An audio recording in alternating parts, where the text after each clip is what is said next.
اب عثمان غنی رضی اللہ تعالیٰ عنہ نے تمام صحابہ کرام سے مشورہ لیا، بدریوں سے، احد والوں سے، خندق والوں سے، تبوک والوں سے، خیبر والوں سے، مکیوں سے، مدنیوں سے، چھوٹوں سے، بڑوں سے مشورہ کر کے 7 لغات میں سے ایک لغت باقی رکھی، 6 ختم کر دی۔ آپ جانتے ہو کہ عثمان بن عفان سے عثمان غنی لوگ کہتے ہیں رضی اللہ تعالیٰ عنہ، غزوہ بدر میں شریک نہیں ہوئے، پیچھے رہ گئے تھے۔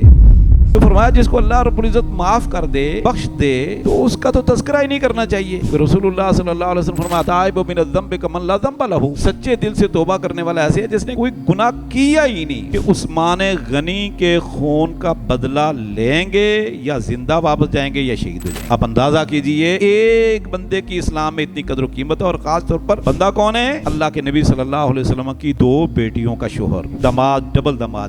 1500 صحابہ کرام سے بیعت لے لی کہ عثمان غنی کے خون کا بدلہ لیں گے۔ ایک بہت بڑا عظیم کارنامہ عثمان غنی رضی اللہ تعالیٰ عنہ کا، قیامت تک امت مسلمہ پر احسان رہے گا، لیکن اس کی اکثر لوگوں کو اس کا احساس نہیں ہے، اس کی کوئی خبر نہیں، شعور نہیں ہے۔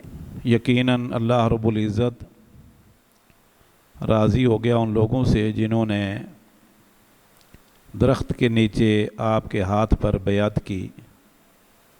فعلم ما فی قلوبہم، اللہ رب العزت کو ان کے دلوں کی کیفیت، اخلاص، جذبہ ایمان کا علم تھا، اسی لیے اللہ رب العزت نے انہیں بالکل واضح فتح عطا فرمائی ہے۔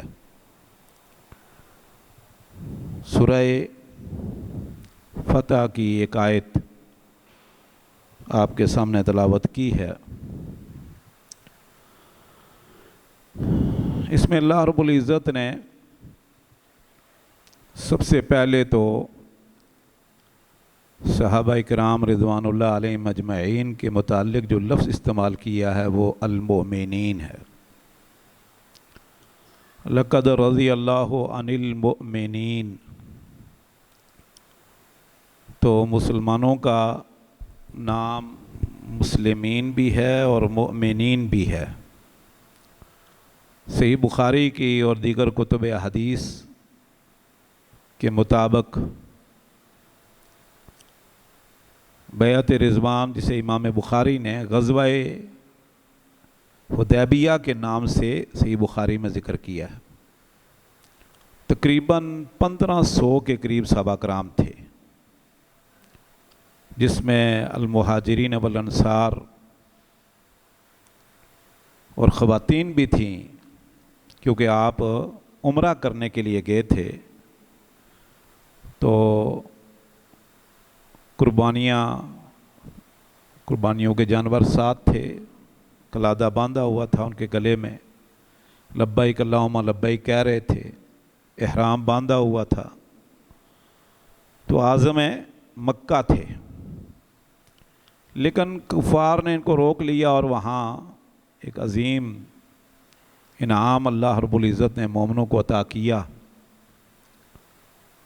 لیکن اس موقع پر جو واقعہ پیش آیا، 2 3 4 واقعات اللہ نے قرآن مجید میں ذکر کیے ہیں، ان میں سے ایک واقعہ جو آج میں جس کی طرف اشارہ کروں گا،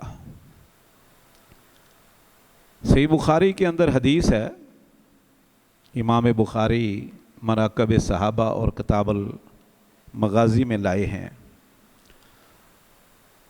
کہ مصر کا ایک باشندہ وہ مکہ آیا حج کرنے کے لیے،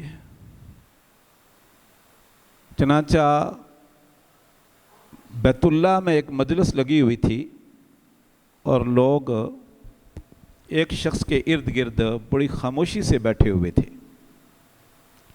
اس نے لوگوں سے پوچھا یہ آدمی کون ہے، یہ شیخ صاحب کون ہے؟ انہوں نے کہا یہ عبداللہ بن عمر رضی اللہ تعالیٰ عنہ ہے۔ وہ بھی قریب آ گیا، مجلس کو کراس کرتے ہوئے عبداللہ بن عمر رضی اللہ تعالیٰ عنہ کے پاس آ کر بیٹھ گیا۔ اب یہ بندہ مصر سے آیا ہے، شام کی سرحد پر رہتا تھا، پروپوگنڈے کا شکار، غلط فہمیوں کا شکار، سازشوں کا شکار۔ عبداللہ بن عمر رضی اللہ تعالیٰ کو کہنے لگا کہ انی سائلوں کا، میں آپ سے ایک بات پوچھنا چاہتا ہوں، صحیح صحیح بتانا۔ بولا بتاؤں گا، پوچھو۔ اب سب کے سامنے بیت اللہ میں یہ پوچھ رہا ہے، آج کا سیزن ہے، آپ کو پتہ ہے کتنا رش ہوتا ہے۔ ایک سوال یہ ہے کہ اتعلم ان عثمان تغیب عن بدر؟ قال نعم۔ آپ جانتے ہو کہ عثمان بن عفان، جسے عثمان غنی لوگ کہتے ہیں رضی اللہ تعالیٰ عنہ، بدر میں، غزوہ بدر میں شریک نہیں ہوئے، پیچھے رہ گئے تھے۔ بولا جی ہاں بالکل، غزوہ بدر میں شریک نہیں ہوئے، یہ پہلا بڑا غزوہ تھا اسلام کا، اس کو یوم الفرقان بھی اللہ رب العزت نے کہا، اس نے حق و باطل میں فرق کر دیا تھا۔ جی کہنے لگا کہ اتعلم انہ فر عن احد؟ آپ جانتے ہو کہ یہ احد سے، غزوہ احد کے دوران بھاگ گئے تھے؟ بولا جی ہاں چلو۔ کہنے لگا اتعلم انہ تغیب عن بیعت رضوان اور عن حدیبیہ؟ اور یہ بھی آپ جانتے ہو کہ حدیبیہ کے مقام پر جب بیعت ہوئی تھی اللہ کے نبی صلی اللہ علیہ وسلم کے ہاتھ پر، 1500 کے قریب صحابہ کرام نے بیعت کی، عثمان غنی اس میں موجود نہیں تھے، غائب تھے۔ بولا جی ہاں۔ تو اس نے اونچی آواز سے نعرہ مارا، اللہ اکبر، میرا مقصد حل ہو گیا۔ عبداللہ بن عمر رضی اللہ عنہ نے فرمایا کہ تیری بات میں نے سن لی، میری بھی تو بات سن، نعرے نہ مار، بغلے نہ بجا، میری بات سن۔ غزوہ بدر میں عثمان غنی رضی اللہ تعالیٰ عنہ حاضر نہیں تھے، لیکن اس کا سبب کیا ہے کہ اللہ کے نبی صلی اللہ علیہ وسلم کی بیٹی لخت جگر عثمان غنی رضی اللہ عنہ کی زوجہ محترمہ شدید بیمار تھی۔ آپ نے عثمان غنی رضی اللہ عنہ سے فرمایا کہ دیکھو ہم بدر کی طرف جا رہے ہیں، بیٹی میری شدید بیمار ہے، آپ اس کی عیادت اور اس کے بیمار پرسی اور اس کے علاج معالجے کے لیے، خبر گیری کے لیے گھر رک جاؤ، تو آپ کو غزوہ بدر میں شریک ہونے والوں کے بالکل برابر اجر ملے گا، وَسَحْمَهُ اجرہو وَسَحْمَهُ۔ اور غزوہ بدر میں جو مجاہدین شریک ہوں گے، جو مال غنیمت ان کو ملے گا، بالکل اتنا ہی مال غنیمت اللہ رب العزت آپ کو بھی دے گا۔ یعنی آپ میرے حکم پر مدینہ میں رک جاؤ، میری بیٹی جو آپ کی بیوی ہے ان کی خبر گیری کے لیے، تو مدینہ سے بدر کی 3 دن کی لڑائی کے بعد وہاں رکنا، پھر واپس مدینے تک جو اجر جس مجاہد کو تنگی تکلیف بھوک پیاس اور دیگر لڑائی کا ملے گا، اتنا ہی اجر اللہ آپ کو دے گا، اور اتنا ہی مال غنیمت برابر کا آپ کو ملے گا۔ آپ رک کے، اور قدرتی آپ صلی اللہ علیہ وسلم کی بیٹی فوت ہو گئی، جب آپ مدینہ تشریف لائے تو ان کو جنازہ پڑھ کے دفنا بھی چکے تھے۔ اللہ اکبر۔ اس سے ایک یہ واقعہ یہ بھی ثابت ہوتا ہے کہ اسلام کے غلبے کے لیے بڑی قربانیاں دینی پڑتی ہیں۔ اللہ کے رسول کی بیٹی بیمار تھی اور آپ کو علم تھا کہ اس کا بچنا مشکل ہے، لیکن غزوہ بدر سے آپ پیچھے نہیں رہے، غزوہ نہیں روکا۔ اسلام کے غلبے کے لیے بڑی قربانیاں صحابہ کرام نے، اللہ کے رسول نے دی ہیں۔ آپ اس سے اندازہ کیجئے، لوگ اپنے سارے پروگرام کینسل کر دیتے اگر گھر میں کوئی بیمار ہو تو۔ اللہ اکبر۔ بہرحال انہوں نے کہا جی اس کی وجہ یہ تھی۔ باقی رہا غزوہ احد، تو وہاں اطلاع پھیل گئی کہ اللہ کے رسول کے شہید ہو گئے اور صفیں درم برم ہو گئی۔ آپ جانتے ہیں جو واقعہ ہوا۔ تو جب یہ اطلاع مشہور ہو گئی، اطلاع پھیل گئی کہ اللہ کے رسول صلی اللہ علیہ وسلم شہید ہو گئے ہیں، تو کئی صحابہ کرام میں سے چند صحابہ کرام نے کہا کہ بھئی اب لڑنے کا کوئی فائدہ نہیں، اللہ کے رسول شہید ہو گئے تو چلو واپس مدینے چلتے ہیں، قدرتی یہ مدینے کی طرف ابھی رخ انہوں نے کیا ہی ہے، چلے ہیں تو پیچھے اطلاع ملی کہ اللہ کے رسول ابھی حیات ہیں اور دوبارہ صفحہ منظم ہو رہی ہے، تو پھر واپس جا کے یہ لڑے ہیں۔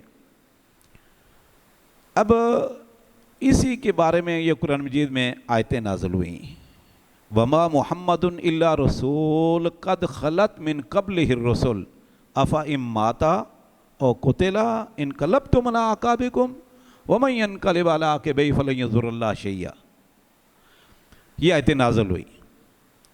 اچھا، اب عثمان عبداللہ بن عمر رضی اللہ عنہ فرمایا کہ اس کی وجہ یہ تھی، لیکن اللہ رب العزت نے جب اس چیز کا تذکرہ کیا ہے قرآن حکیم میں کہ کچھ لوگوں نے مدینے کی راہ لی تھی، تو اللہ نے فرمایا اللہ نے ان کو معاف کر دیا ہے، ان کو بخش دیا ہے۔ یہ قرآن مجید کی آیت ہے سورہ آل عمران میں۔ تو فرمایا جس کو اللہ رب العزت معاف کر دے، بخش دے، تو اس کا تو تذکرہ ہی نہیں کرنا چاہیے، کیونکہ رسول اللہ صلی اللہ علیہ وسلم فرمایا تائب من الذنب کمن لا ذنب لہ، سچے دل سے توبہ کرنے والا ایسے ہے جس نے کوئی گناہ کیا ہی نہیں، بالکل گناہ مٹ جاتا ہے۔ تو جب مٹ گیا ربنا لا تؤاخذنا ان نسینا واخطانا، تو پھر اس کا تذکرہ نہیں کرنا چاہیے۔ دوسری بات، تیسرا انہوں نے کہا کہ یہ غزوہ حدیبیہ کے موقع پر کیوں موجود نہیں تھے؟ تو اب صحیح بخاری کے لفظ سنیں، عبداللہ بن عمر رضی اللہ عنہ نے اس کو بٹھا کر سمجھایا جو سازش کا پروپوگنڈے کا شکار تھا کہ سن، لو کانا اعز فی بطن مکہ عند رسول اللہ صلی اللہ علیہ وسلم، اگر اللہ کے نبی صلی اللہ علیہ وسلم کے ہاں کوئی بندہ مکہ میں یا ان صحابہ کرام میں آپ کی نظر میں بہت معزز اور بہت زیادہ صلاحیتوں والا ہوتا نا، تو اس کو اللہ کے نبی صلی اللہ علیہ وسلم عثمان کی جگہ صلح کے لیے مکہ بھیجتے، لیکن آپ کی نظر میں یہ کار خیر اور یہ اعزاز عثمان غنی کے حصے میں تھا اللہ کی طرف سے، تو اللہ کے نبی صلی اللہ علیہ وسلم نے 1500 صحابہ کرام میں سے اکیلے عثمان غنی رضی اللہ تعالیٰ عنہ کو مشرکین مکہ کے پاس بھیجا کہ ان کو بتاؤ کہ بھائی ہمارے پاس اونٹ ہیں، اونٹوں کے گلے میں قلادہ ڈالا ہوا ہے، شعار ان کو کیا ہوا ہے، لبیک اللہم لبیک ہم کہہ رہے ہیں، احرام باندھا ہوا ہے، ہم لڑنے نہیں آئے، ہم تو عمرہ کرنے آئے ہیں، تو ہمیں کیوں روک رہے ہو؟ عثمان غنی رضی اللہ تعالیٰ عنہ کے گئے مکہ ان کو بتانے کے لیے کہ جا کے کچھ معاملات طے کریں اور عمرہ کرنے کے یہ اس مرتبہ جو ہے نا وہ اجازت دے دیں، لیکن خبر پھیل گئی کہ عثمان غنی رضی اللہ عنہ شہید ہو گئے۔ جب عثمان غنی رضی اللہ تعالیٰ عنہ کی شہادت کی اطلاع کہ پروپوگنڈا تھا، یہ بھی ایک افواہ تھی، افواہ اللہ کے نبی صلی اللہ علیہ وسلم تک پہنچی، تو آپ نے اس درخت کے نیچے پھر صحابہ کرام سے موت پر بیعت کی، جس کا صحیح بخاری میں اکثر صحابہ کرام یہ اعلان کرتے، نعرے مارتے تھے، نحن الذین بایعوا محمدا علی الجہاد ما بقینا ابدا، ہم وہ لوگ ہیں جنہوں نے محمد صلی اللہ علیہ وسلم کے ہاتھ پر اپنے آپ کو بیعہ کا معنی ہوتا ہے بیچنا، اپنے آپ کو بیچ ڈالا تھا کہ جب تک جسم میں جان ہے، روح ہے، ہم اللہ کے راستے میں جہاد کرتے رہیں گے لا کلمت اللہ کے لیے، اور ہم نے بایعنا الموت، موت پر بیعت لکھی تھی۔ کس بات پر؟ کہ عثمان غنی کے خون کا بدلہ لیں گے یا زندہ واپس جائیں گے یا شہید ہو جائیں گے۔ آپ اندازہ کیجئے ایک بندے کی اسلام میں اتنی قدر و قیمت ہے، اور خاص طور پر بندہ کون ہے؟ اللہ کے نبی صلی اللہ علیہ وسلم کی 2 بیٹیوں کا شوہر، دماد، ڈبل دماد ہی سمجھ لو۔ 1500 صحابہ کرام سے بیعت لے لی کہ عثمان غنی کے خون کا بدلہ لیں گے۔ اللہ اکبر، اس سے ان کے اعزاز اور ان کی فضیلت کا اندازہ لگائیں آپ۔ اور آپ صلی اللہ علیہ وسلم میں صحیح بخاری کی حدیث ہے، الٹے ہاتھ کو فرمایا سب نے بیعت لے لی نا، یہ ہاتھ عثمان کی طرف سے ہے اور میں عثمان کی طرف سے بھی بیعت کرتا ہوں۔ آپ نے اپنے ہاتھ کو عثمان کا ہاتھ عثمان قرار دیا ہے۔ اب اندازہ کیجئے، تو عبداللہ بن عمر رضی اللہ تعالیٰ نے فرمایا اللہ کے بندے بیعت ہوئی اسی کی وجہ سے تھی، تو فرمایا اب یہ لے کر جا جو تم میرے پاس ہے، جو تم نے سنا ہے سب لوگوں کے سامنے، اور جا کے لوگوں کو بتا کہ پروپوگنڈا تم کتنے لوگ کرتے ہو. میرے بھائیوں، عثمان غنی رضی اللہ تعالیٰ عنہ کی فضیلت، سبحان اللہ. دیکھیں ان کی فضیلت کے لیے تو اتنا ہی کافی ہے کہ یہ وہ شخص ہے کہ اکثر لوگ مکہ میں ان کی وجہ سے مسلمان ہوئے. یہ ان ابتدائی چند لوگوں میں سے ہیں جو اسلام قبول کیا، جنہوں نے اللہ کے نبی صلی اللہ علیہ وسلم کے ہاتھ پر ابتدا میں ہی اور اس کے بعد پھر تبلیغ شروع کر دی. اکثر لوگ ان کے ہاتھ پر مسلمان ہوئے، ان کی دعوت پر مسلمان ہوئے. اللہ اکبر. میرے بھائیوں، پھر مدینہ آئے تو اللہ کے نبی صلی اللہ علیہ وسلم نے، مدینہ میں یہودی تنگ کرتے تھے بئر روما سے پانی کے حوالے سے، پانی نہیں پینے دیتے تھے. آپ نے فرمایا من یحفر بئر روما ابشرہ بالجنہ، جو بئر روما خرید کر مسلمانوں کے لیے وقف کرے گا میں جنت کی بشارت دوں گا. عثمان غنی رضی اللہ عنہ خرید کر وقف کر دیا. پھر آپ نے فرمایا من یجہز جیش العسرات ابشرہ بالجنہ، جو آدمی غزوہ تبوک، جو لمبا سفر گرمیوں کا سیزن، اس کے لیے اس کو تیار کرے گا، اس سفر کے لیے زیادہ راہ مہیا کرے گا، میں اس کو جنت کی بشارت دیتا ہوں. عثمان غنی رضی اللہ تعالیٰ عنہ نے تقریباً 960 اونٹ دیے سامان سمیت اور 60 گھوڑے 1000 کر دیے. پھر جو غلہ دیا، جو راشن دیا، وہ اس کے علاوہ تھا. اسی موقع پر اللہ کے نبی صلی اللہ علیہ وسلم نے فرمایا تھا عثمان آج کے بعد تجھے کوئی گناہ نقصان نہیں پہنچائے گا. بارہا اللہ کے نبی صلی اللہ علیہ وسلم نے ان کو خود اپنی زبان مبارک سے نام لے کر جنت کی بشارت سنائی، نام لے کر جنت کی بشارت سنائی. اللہ اکبر. سخاوت، آپ نے عثمان غنی رضی اللہ عنہ کی سخاوت کے واقعات پڑھے ہوں گے. صحابہ کرام میں سب سے بڑے سخی اللہ کے نبی صلی اللہ علیہ وسلم کے بعد، جب بھی کوئی مال کی ضرورت پڑی سب سے پہلے انہوں نے جو ہے نا اپنا مال اللہ اور اس کے رسول میں کے نام پر وقف کر دیا ماشاءاللہ. اور حیا، اللہ کے نبی صلی اللہ علیہ وسلم نے فرمایا میں اس شخص سے حیا کیوں نہ کروں تستحی منہ الملائکہ، جس سے فرشتے بھی حیا کرتے ہیں. اللہ اکبر. سیدنا ابو موسیٰ اشعری رضی اللہ عنہ فرماتے ہیں، صحیح بخاری کے اندر یہ حدیث موجود ہے، یہ بھی فرماتے ہیں ایک مرتبہ اللہ کے نبی صلی اللہ علیہ وسلم عریس نامی باغ میں چلے گئے مدینہ کے اندر، تو گیٹ پر مجھے بٹھا دیا پیرے کے پر. تو میں نے کہا جی ایک آدمی آیا ہے. آپ نے فرمایا اس کو خوشخبری بشروا بالجنہ، اس کو جنت کی بشارت سنا دو. وہ تھے ابو بکر صدیق رضی اللہ تعالیٰ عنہ. پھر ایک اور آدمی آ گیا تھوڑی دیر بعد، آ کر اطلاع دی اللہ کے رسول ایک اور آدمی آیا ہے. فرمایا بشروا بالجنہ، اس کو بھی جنت کی خوشخبری سنا دو. یہ عمر بن خطاب رضی اللہ عنہ. فرمایا اجازت دو آنے کی اور جنت کی خوشخبری بھی سنا دو. تھوڑی دیر بعد پھر آئے ابو موسیٰ اشعری رضی اللہ تعالیٰ عنہ. فرمانے لگے اللہ کے رسول ایک آدمی اور آیا ہے. آپ نے فرمایا اچھا تھوڑی دیر خاموش رہے اللہ کے رسول صلی اللہ علیہ وسلم. پھر فرمایا بشرہ بالجنہ علی بلوی تصیبہ، اس کو بھی خوشخبری سنا دو جنت کی، لیکن اس پر بلوائی حملہ کریں گے، اس پر سازشی خارجی حملہ کریں گے. یہ صحیح بخاری کی حدیث ہے. اور جنت کی خوشخبری سنا دو. اور وہی ہوا، پھر بلوائیوں نے حملے میں ان کو شہید کر دیا. اللہ اکبر. ایک مرتبہ اللہ کے نبی صلی اللہ علیہ وسلم احد پہاڑ پر تھے. سیدنا انس بن مالک فرماتے ہیں احد پہاڑ پر اللہ کے نبی صلی اللہ علیہ وسلم تھے، ساتھ میں ابو بکر، عمر، عثمان بھی تھے. پہاڑ لرزنے لگ گیا، کانپا.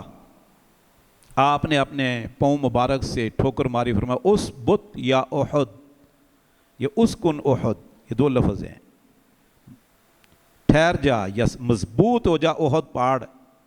ان علیک نبی وہ صدیقن و شہیدان، تیرے اوپر صرف اللہ کے نبی ہیں اور سچ بولنے والے صدیق ہیں اور 2 شہید ہیں۔ اس میں عمر اور عثمان دونوں شہید ہوئے بعد میں، یہ بھی اللہ کے نبی صلی اللہ علیہ وسلم کی طرف سے پیشن گوئی تھی کہ 2 شہید ہیں اور دونوں شہید ہوئے۔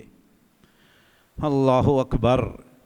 میرے بھائیو، عثمان غنی رضی اللہ تعالیٰ عنہ وہ عظیم انسان ہے کہ جس نے بہت بڑے بڑے کام کیے ہیں۔ خاص طور پر آپ کا یہ ضلع سکیانگ، جس کو ترکستان کہتے تھے صحابہ کرام رضوان اللہ علیہم اجمعین، جو چائنا کا ضلع ہے آپ کے گلگت بلتستان سے آگے اس کے ساتھ ملتا ہے، اس کو ضلع سکیانگ، وہاں جو ضلع یہ فتح ہوا ہے اور آج بھی وہاں مسلمانوں کی اکثریت ہے، یہ عثمان غنی رضی اللہ تعالیٰ کے زمانے میں فتح ہوا۔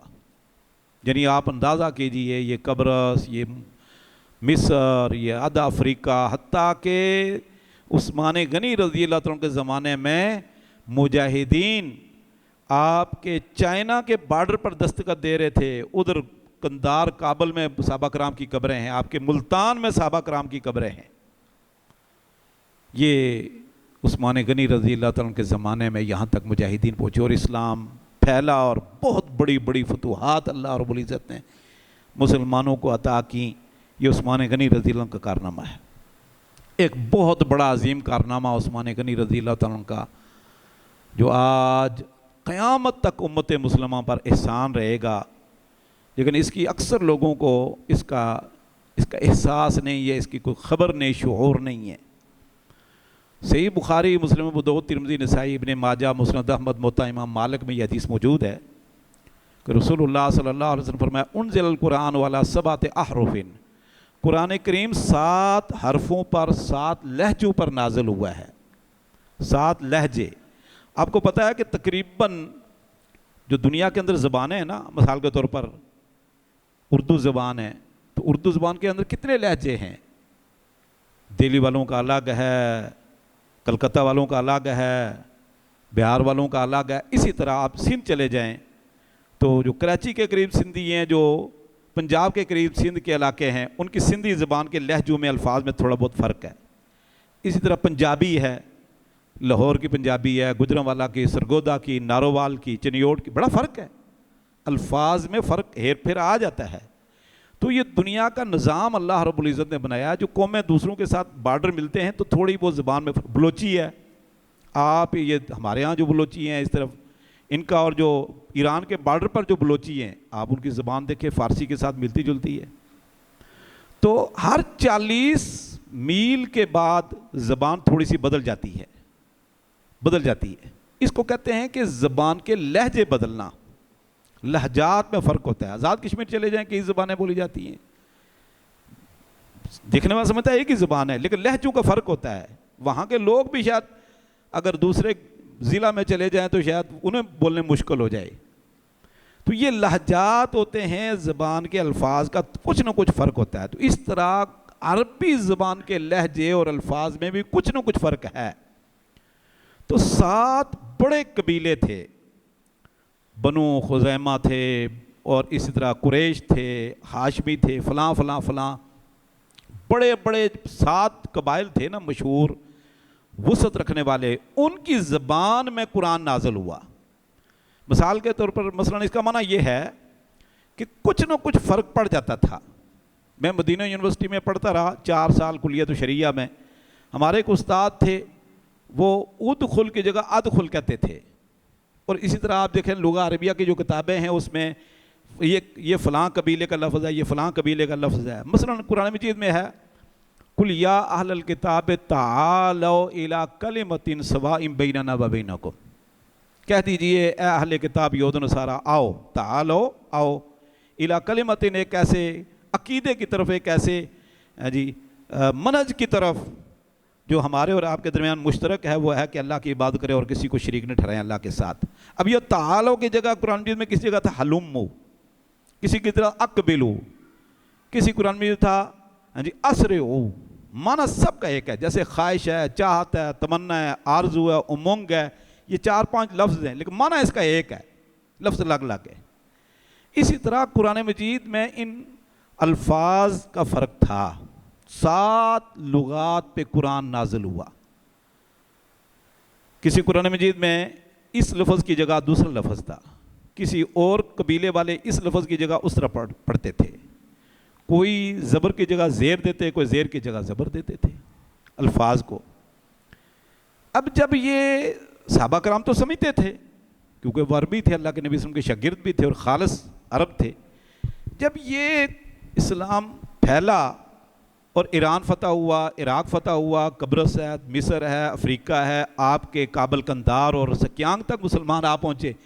اب جب یہ لوگ قرآن پڑھنے لگے نا تو انہوں نے کہا یار یہ جب حج کرنے جاتے عمرہ, تو ایسے کیوں پڑھ رہا ہے, تو ایسے کیوں پڑھ رہا ہے, تیرے تو یہ اقبلو تو نے کیوں کہا تعالو کی جگہ, تو نے تعالو کی جگہ علمو کیوں پڑھا.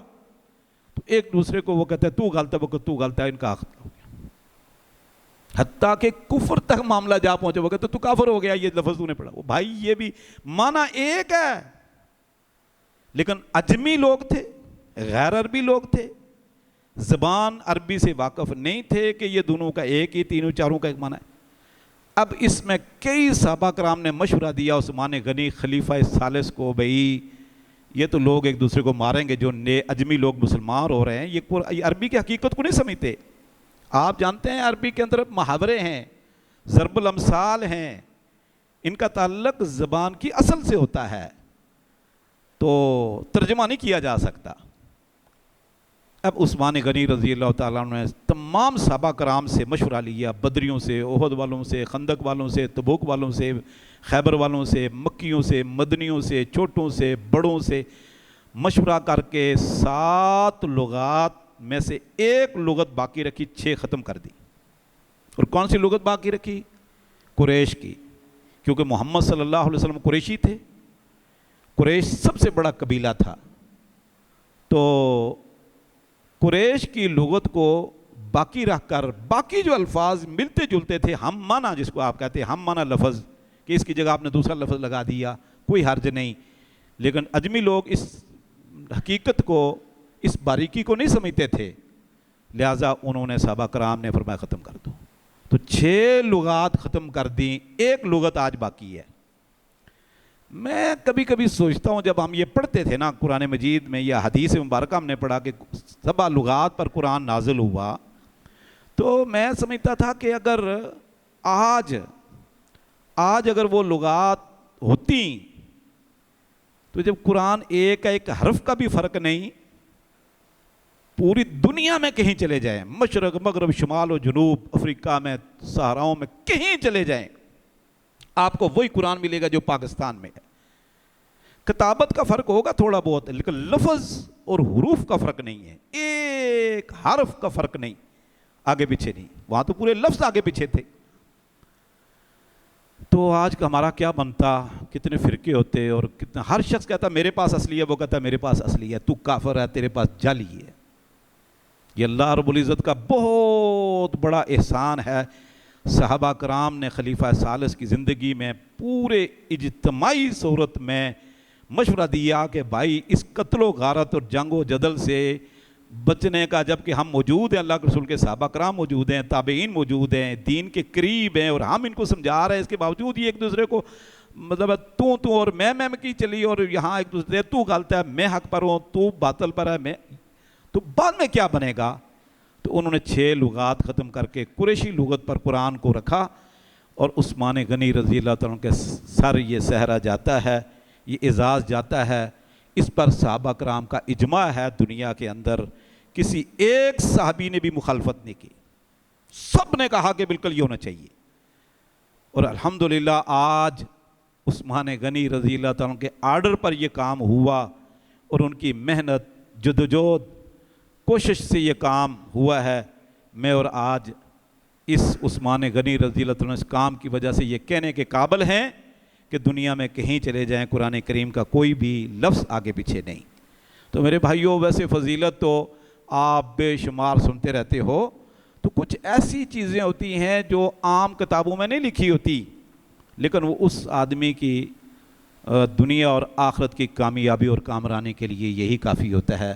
میں سمجھتا ہوں کہ یہ جو جہاد فی سبیل اللہ جو آج میں اور آپ اسلام میں داخل ہیں اور اللہ نے یہاں اسلام پہنچایا بر صغیر میں، تو یہ بھی عثمان غنی رضی اللہ تعالیٰ کے زمانے میں اور پھر بعد میں پھر امیر معاویہ رضی اللہ عنہ کے زمانے میں بھی مزید لوگ آئے، تو یہ اعزاز ان کے حصے میں جاتا ہے، اللہ تعالیٰ نے ان کو دیا ہوا ہے۔